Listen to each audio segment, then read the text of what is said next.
Well, good morning, everyone. Good morning, sir. Good morning, all the guests, esteemed speakers.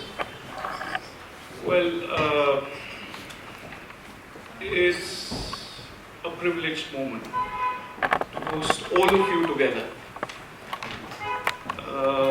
Not only for me, not only for program participants, but also for the Institute.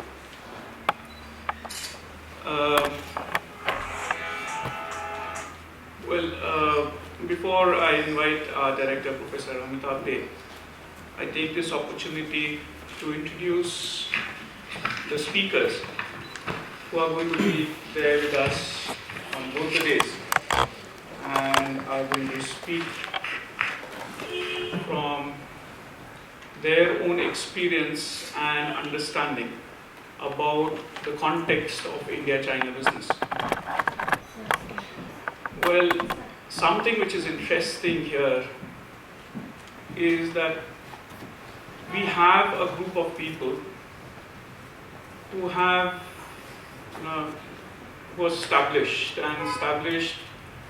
ranging from a senior diplomat who today has taken up some kind of a mission to educate diplomats, and he goes out talking about and educating them world over about what diplomacy needs to do. Well, Ambassador Kishan Rana was educated at St. Stephen's College, Delhi University, and holds a BA and MA in economics. He joined the Indian Forest Services in 1960, retiring in 1995. He served as an ambassador to Algeria, Czechoslovakia, Kenya, Mauritius, and Germany. He was Joint Secretary in Prime Minister Indira Gandhi's office and Head of Personnel Administration in the Ministry of External Affairs. He is familiar and is equipped to speak foreign languages, Chinese and French. In 1999, he joined the e-learning teaching faculty of Diplo Foundation and was named Professor Emeritus by Diplo in 2010. In 1999, he published his first book, Inside Diplomacy, a critical examination of how the Indian diplomatic system should be improved. That prompted a major reform initiative and was followed by Managing Corporate Culture. He was a co-author there. Bilateral Diplomacy, the 21st Century Ambassador, Asian Diplomacy, Foreign Ministries, Economic Diplomacy, Diplomacy of the 21st Century, and the Contemporary Embassy. Currently, he is working on 2 books. He has published 80 articles on current affairs in academic and other journals. He has served as Commonwealth Advisor to the Namibia Foreign Ministry for 6 months and has advised the foreign ministries of Botswana and Kenya. He's held several other positions. He is a regular guest lecturer at China Foreign Affairs University, Beijing, and at Bahrain. He is on the guest faculty of Diplomatic Academy, Vienna, has conducted training programs at Armenia, Bangladesh, Bahrain, Iran, Kenya, Malaysia, Namibia, and Netherlands, Oman, Russia, Singapore, Suriname, Switzerland, Thailand, and Trinidad and Tobago. Ambassador Rana has produced 3 distance programs for the Canadian Department of Foreign Affairs and International Trade in a self-learning format. Subsequently, the British Foreign Office adapted one of these. Well, I couldn't think of any other descriptor for him, but he is an academician in the practitioner. Of course, our own Professor Alka Acharya. Well, this couldn't have been possible without her support. All levels, institutional and personal. She is currently on deputation as Director and Senior Fellow of the Institute of Chinese Studies, Delhi, from the Center of East Asian Studies, School of International Studies, Jawaharlal Nehru University. where she is professor and former chairperson. She was editor of the quarterly journal China Report from 2005 till 2013. She was nominated by the Indian government as the member of the India-China Eminent Persons Group and member of the National Security Advisory Board of the Government of India for 2 terms. She has authored a book, China and India, Politics of Incremental Engagement, published in 2008. Her current research interests focuses on India, China, Russia, trilateral cooperation and the Chinese strategic response to the post-Cold War regional architecture. With special reference to China's neighborhood, she is an academician par excellence who has stood up to see her ideals get achieved. Welcome you, ma'am. And welcome. Well, Miss Sanghamitra Khanna, Madam Khushi, as we are supposed to call her, is an alumnus of IIM Calcutta. Just supposed to call me Khushi. Okay, thank you. All right. Thank you very much. Is an alumnus of IIM Calcutta, founder director of MARC, the research agency, somebody who has all her life done the science of reading into the minds of people. Was the marketing director at Pepsi Cola Asia Pacific, where she also managed their China market from Hong Kong and moved to Reliance Infocom as the chief of a consumer insights division. She has been a practitioner engaged in theorizing for the industry. Mr. Srinivas Prasad, Vice President and Business Head, India-China at Saskin Communication Technologies. He has worked in a variety of roles in the last 20 years that he has been with Saskin. Please note, he's all through being with Saskin only. Most recently, Srinivas was responsible for the software accounts in the semiconductor business line. Prior to that, he was an integral part of the team that delivered the iSat phone, which is the first and the only satellite phone produced by an Indian company. Srinivas holds a PGPEx and an advanced master's degree. He is an alumnus of IIM Bangalore and Symbiosis Institute. Outside of workspace, he enjoys traveling, chess, and is nurturing his love for music by learning to play the violin. Well, I don't think there's anything else which can describe him, that he is a student of life. A business head who has been a hardcore technocrat who thrives at the cusp of research. Mr. Santosh Pai is a partner at India law firm and also the founder and head of the firm's India-China legal business practices. The firm advises some of the largest Chinese investors in India for 5 years and has visited more than 40 cities. He is an alumnus of National Law School of India at Bangalore. He has undertaken an MBA at Peking University and a master's degree in Chinese laws at Tsinghua University. He is currently working on a research paper about Chinese investments in India. Well, for a little chat which I had with him, he's a philosopher, management professional, with an avid interest in the hardest realities of doing business, the legal matters. Dr. Arvind Yelleri was previously associated with Shanghai Jihua Sino-European Commerce Limited as a senior corporate consultant research. He is a fluent Chinese speaker, knows more than 3,000 characters. Is that all right, Dr. Yelleri? How many do we know? 300? Okay, you're catching up. He's a fluent Chinese speaker, and before commencing his research at Fudan University, Shanghai, he completed Mandarin language studies from the esteemed Nanjing Normal University, China. He is an alumnus of Jawaharlal Nehru University, New Delhi, where he was awarded the doctorate for his research on China, focusing on energy and economic in China's transforming foreign policy. Prior to his PhD, he undertook MPhil research on China's SOEs and their restructuring at the same center at JNU. He is a true professional, again, just at the cusp of research and action. Dr. Parimal Maya Sudhakar completed his post-graduation in international politics from JNU, received MPhil on the topic China's nuclear policy under Deng Xiaoping, and pursuing his PhD at JNU on the topic State and Society Relations in China in the context of globalization. He has worked with NGOs and international organizations for almost 5 years as a researcher.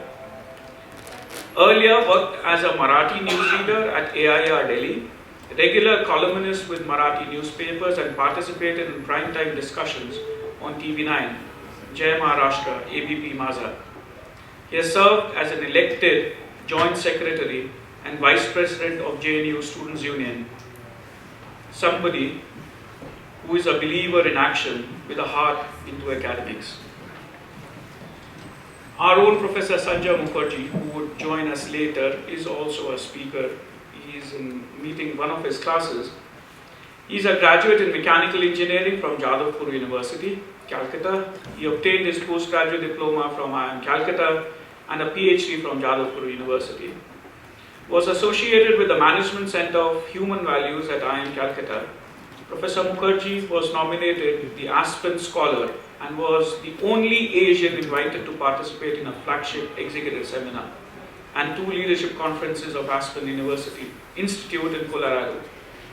Since 2003, Professor Mukherjee was the center coordinator at IIM Calcutta. He was also the editor-in-chief of the biannual International Journal of Human Values published from SAGE. Well, he's a good friend of ours, our own professor, and is somebody whom we believe is a philosopher and a romantic at heart who envisions what he preaches.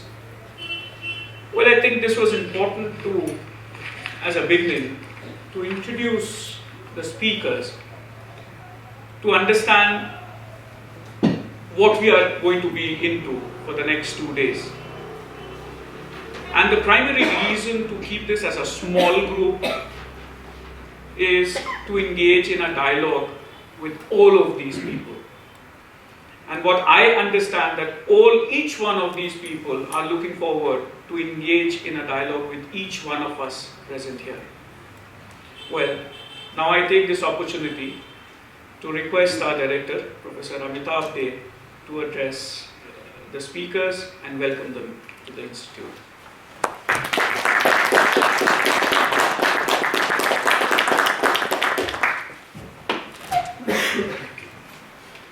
Good morning, everybody. Good morning, sir. Ambassador Anand, Professor Acharya, Mrs. Khanna, Mr. Srinivas, Mr. Pai, Dr. Yelari, Dr. Sudhakar, my faculty colleagues, officers, staff, and my dear friends, and the invitees to this very important conclave.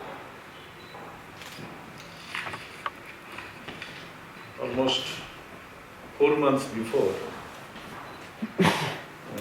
we were discussing how really we can take our program of managing business between India and China to the people who would understand it's extremely important for both these countries to work together. Specifically,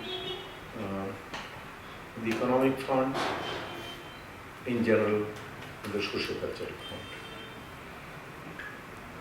So when Professor Dwivedi and me sat together and said that, we said, yes, go ahead. Let's see what can really churn out. So I'm grateful to all of you that in spite of your extremely busy schedule, you are in a position to be a part of this conclave. I thank you very much and welcome you for the same. Let me tell some of my views, not about the Indo-China business, understanding the context in Indo-China business. I would say a little differently. The sense is that of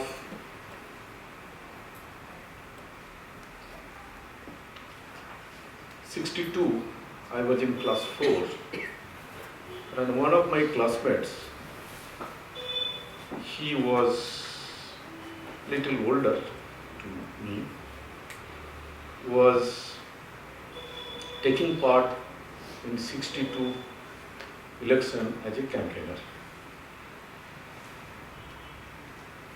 And he was campaigning for a party which is known as Communist Party, Marxist India. And this was unheard of. '62, CPIM, China, and a young 11, 12 years of age of boy who was actively campaigning. We were trying to understand what was really happening. It was not unheard of. It was absolutely unheard of. Such thing could happen. Then came the age of 70, and we told the 70s decade is the decade of liberalization. Liberation, not liberalization. Shottore Dashak Mukti Dashak. That's in Bengali, they call it. Well, my home is in Midnapur, and particularly the place which is known as Debra. Those who like to see, go back and see, with Srikakulam,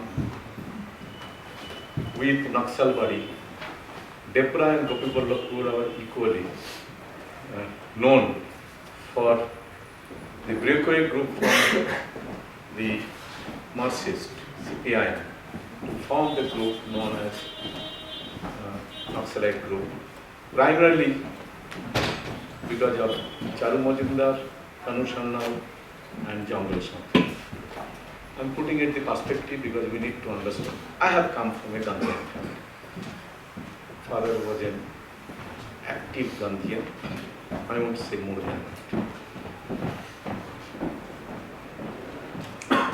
And many of these two people who took part in that movement were actually students of my father. They came and tried to discuss with my father whether my father's views and path was correct or their views and path was correct.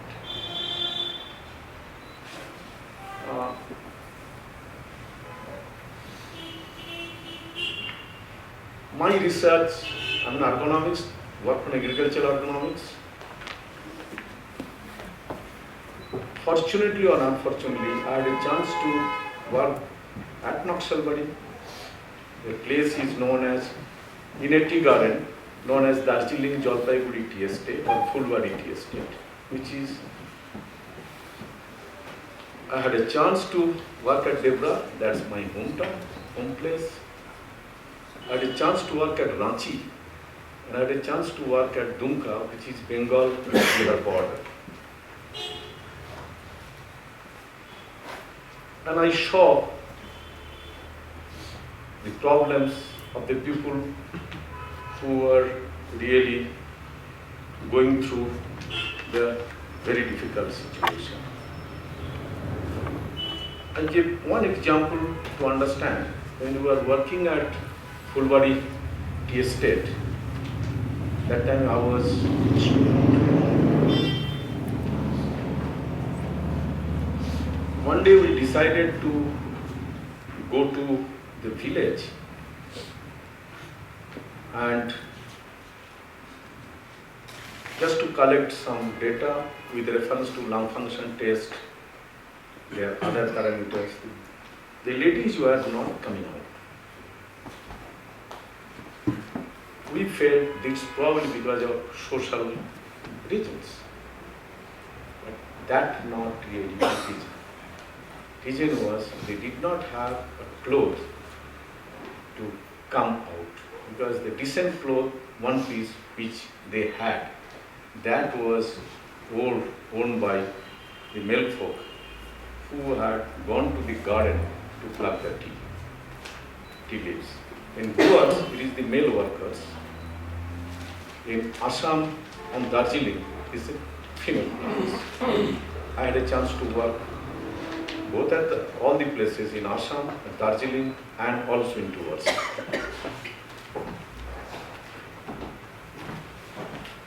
So such was the situation. Somebody felt, or these three people felt, can we really make the changes? Well, we don't know whether changes have been made. If changes would have been made, then the problem what we are seeing would not have been there. But what we have seen, those days what we have seen is that of, they used to call that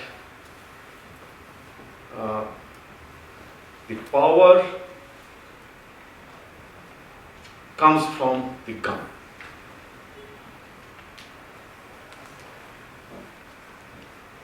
We know in last probably 25 years, China made a huge change.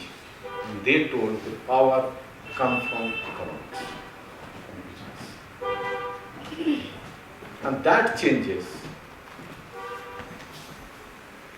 is seen by everybody around. And in this context, probably we also started looking at the things and try to understand if the development takes place, many of those disharmonies can really be dealt with.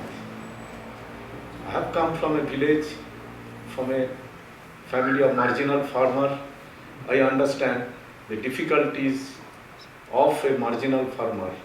Forget about a laborer, where they don't have a square meal day. Days together, not day. How the disharmony can happen. In this context, when 5 years before, or 4 years before, when I am Shillong started managing business in India and China, MBIC, we felt it's a worth experiment to take up. Well, any experiment has its failure and had its success. We are not very sure whether we have succeeded or whether we have failed. But other part is, it's not success and failure which is important. I believe what is important is that of journey. And we understand we have taken up a journey which is not bed of roses, decked with bed of roses, it's full of thorns. Because two economies, two culture were close but far. How really we can come together and try to see we can talk about a world order which is for the development of the society, keeping the individual ethos and culture as separate as possible. I am using the word as separate or as individual, as independent as possible, because we like to have our own culture. India is a multicultural nation, so those in culture in any case to be maintained. They will have their own culture, but when that happens, difficult for economics to take it forward. I am not going to discuss, because I am not capable of discussing those things, neither I know what is the trade, commerce, business gap, etc., etc. But what I have seen when we are coming from Shillong back to Delhi. The flight was full with Indians. When we say full, it was 95% Indians. And believe it or not, they were all enjoying the kind of activities they were doing at China, which means some beginning might have been done at an informal level, might not be at formal level, and subsequently, of course, formal level thing. So that I'm extremely once again, extremely thankful to all the participants to come here.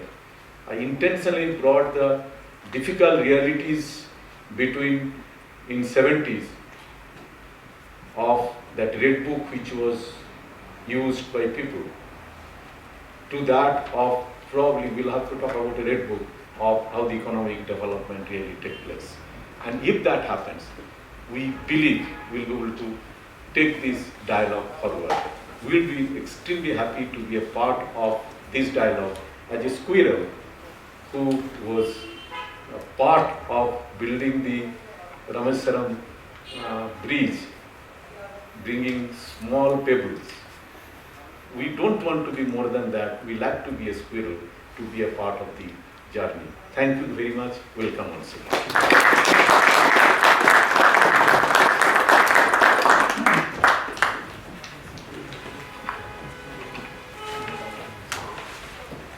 Well, Professor Day has set the right frame in place.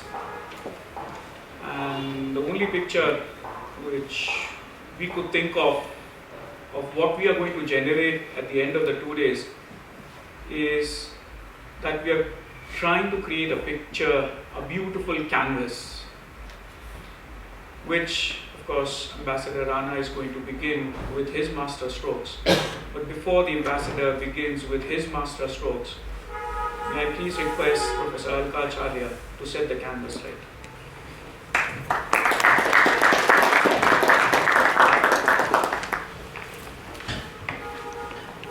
Thank you, Rohit and Professor Day, all of you distinguished faculty and students.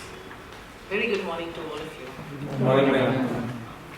In a very short period of time, I have managed to come here 2 times. This is my 2nd time. First time I was extremely delighted when Rohit got in touch with our institute and suggested that I come and talk to you all. I'm doubly delighted today. But in addition, I am very moved. In his opening remarks, Rohit has laid a certain claim on me, which I really am very happy about. I see this as the beginning of a very long, fruitful and happy partnership. We have about 10 to 12 minutes before we begin the next session, so Rohit has a little intervention after me, so I need to keep my remarks brief, to the point, and therefore I will stick to a short written text. Otherwise, the dangers in setting out the stage are that invariably one steps down occasionally to look back at the stage, so it takes a longer time. So let me just quickly say a few things which are relevant to the tasks before us over the next 2 days. In setting out the concept note and in framing the issues that would constitute the framework for our discussions, we realized that the socio-cultural aspects of management have not been given sufficient attention. In fact, that was really stuff. And many times, even if the sense or understanding of these aspects is present, they are generally glossed over, or it is assumed that they will not significantly affect business interactions or commercial transactions.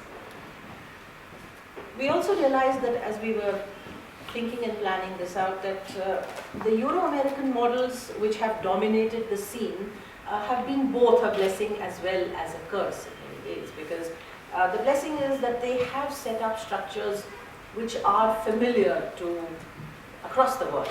and therefore they help us get by, help us negotiate our way through terrains which are unfamiliar.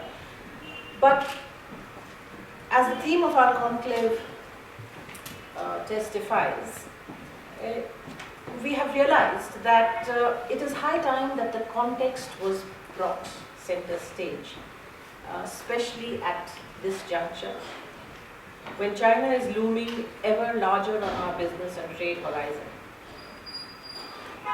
And when we shift our focus, it becomes crystal clear that our understanding of this context is less than adequate and exceeds our grasp at every possible level, political, economic and cultural. Professor Day in his remarks brought out what I thought was a very, very thought-provoking dimension, which is the kind of gap that separates the two countries, what we were in the 60s and 70s and how we are positioned today. I think that's one aspect of the gap, which is talking about the sheer economic gap that separates us. There are a whole lot of other gaps. I would go to the extent of saying not just gaps but chasms, which divide India and China today. And strange thing is that we are bravely marching into an era of intensive engagement with our powerful neighbor to the north, virtually blindfolded. I cannot stress this fact enough, and I do not have to elaborate at this point on the unfolding and inescapable reality of the current stage of our development process. China is looming larger and larger. There is much that is happening that we already know, but there is a great deal that is happening and that we do not know. There is a rapid diversification in and expansion of the sectors and groups in India that have started to deal with and engage with China. And this will be amply brought out in all the presentations that have been lined up. More importantly, China is reaching out to us. They see the potential of India as their partner for the next many decades. It sometimes appears to me that they are far more positive and gung-ho about our potential than we are about ourselves.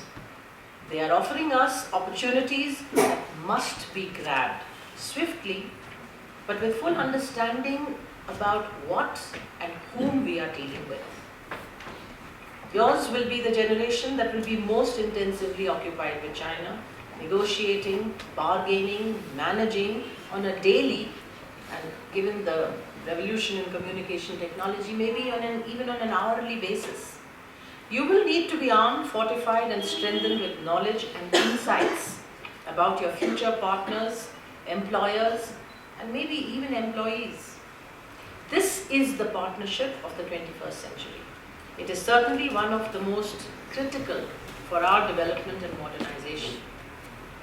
And if you can negotiate your way here successfully, you will be making a very valuable contribution to your own country's development in future.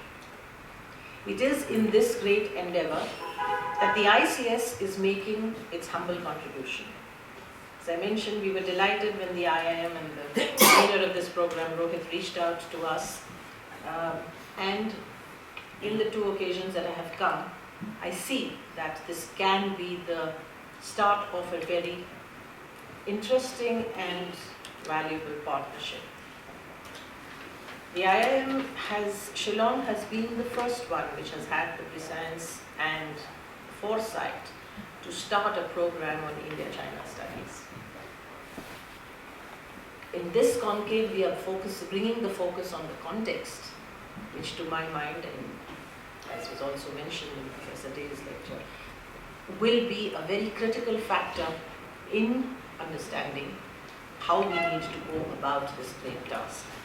We also hope that this partnership between the ICS and the IIM will also be a precedent for other institutions in this country to follow.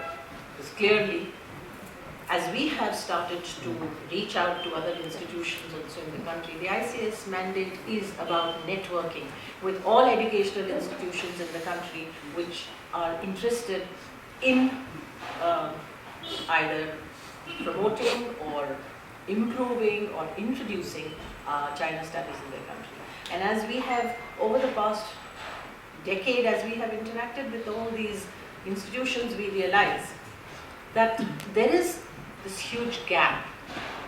There is a lack of information, let alone understanding.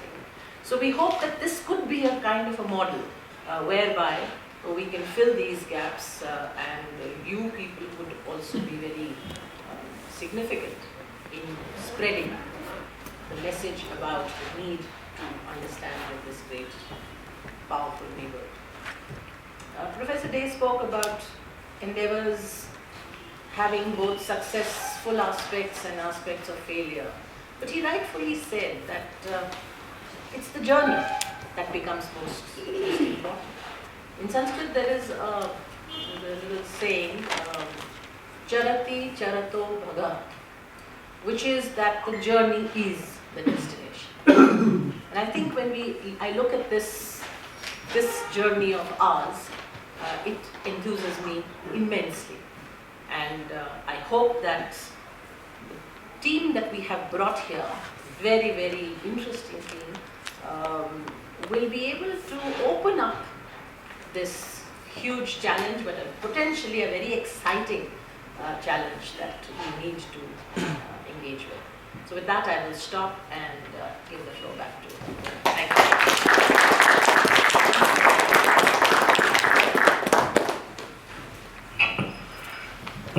Well,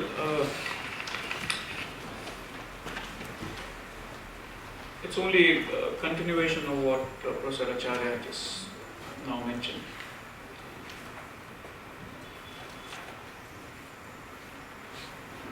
Well, what we had in mind to do over the 2 days came out of a severe crisis. And the crisis which was realized at the time when this program was conceptualized by our institute.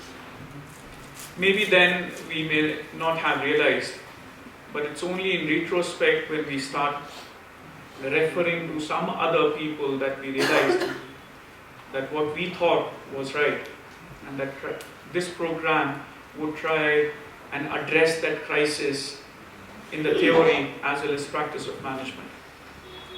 So the other side of the story is that thanks to our father of modern economics, Adam Smith,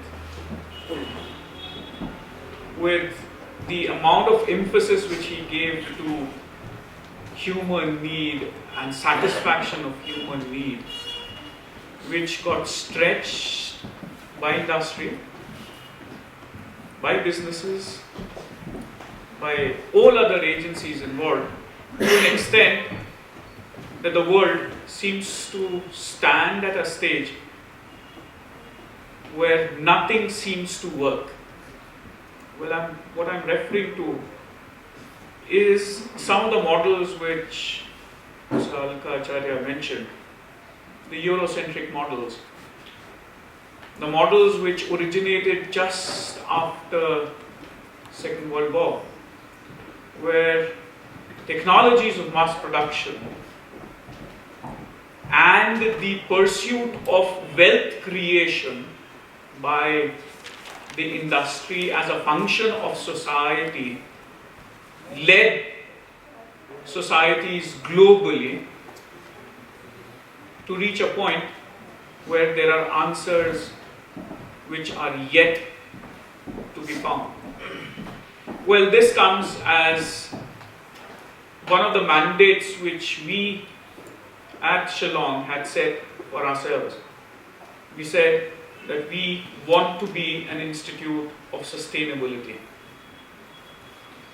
And thus we realized at some point that yes, as they do talk about sustainability only impacting on the climate or the temperatures, but sustainability is much more than that.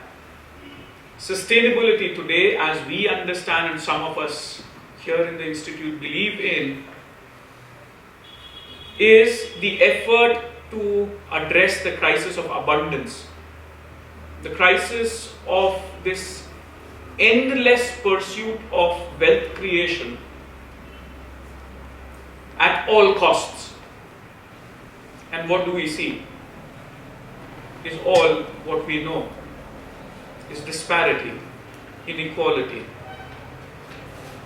Not only at a global level, but deep down, and that is what Professor Day also mentioned, saying that that gap still continues, and that's a story not only relevant around the time when he was sharing with us, but even today that kind of disparity exists in our own country, across regions, between people. So at one hand, there is more than required. There is this crisis of abundance, and on the other, it's deep scarcity. And this inequality, which the most dominant Euro-American models claimed to achieve and reduce, have not done that to the extent which the claims which they had made. Well, there's yet another facet to this. In this mindless pursuit of mass production and wealth creation, and some kind of an understanding of what globalization means and stands for, what has happened as a consequence is the modern world today stands under immense slavery. So it's almost about very recently, 2 years ago, that they've come out with a slavery index. And something which is worth taking a note of, India and China both stand at the top of the list. Well, the question here is for us to really raise, who's responsible? What kind of slavery are we talking about? Is it the same age-old traditional historical slavery? Or has that, even that relationship of the owner and the slave, even that has got redefined with times? And the truth is, that has redefined itself under modern slavery. So the kind of accident which happened in Bangladesh, where 300 odd women got buried, most of them, large number of them were pregnant, got buried underneath a structure where our most favorite brand of shoe, Nike, was getting produced. Well, the truth is, that was not only one instance where that had happened. There are instances and occasions and facilities and places. Well, some of my friends are going to get angry at me, but thanks to the global supply chains on which they try and reduce their inefficiencies, has led, they forced them to shift their bases and give them conditions for people to work where they almost appear like sweatshops. Well, this something which needs to be taken note of. There is no one single individual responsible for this state. It's the global state of affairs, the global structures, the dominant models of creating wealth and economics, which needs to be questioned, and that is what some of us here in the Institute feel, that this program, of course, is trying to educate people, train future managers who are already part of the industry and would like to take a break and come back and again redo their careers. But through them, through an engagement with the kind of people which we have here, what we intend to do is to create a management of the future which does not only take on to itself creation of wealth for a few individuals, but creation of wealth for communities and societies and nations. So can we, in this process of understanding India and China, put forth a model which is non-Euro-American, which is more sensitive to larger community aspirations and needs, and say that this also works? So with this as one of my questions for the rest of the day, I think we need to move into the next section of the conclave, and I would request Ambassador Rana to kindly begin with his master strokes.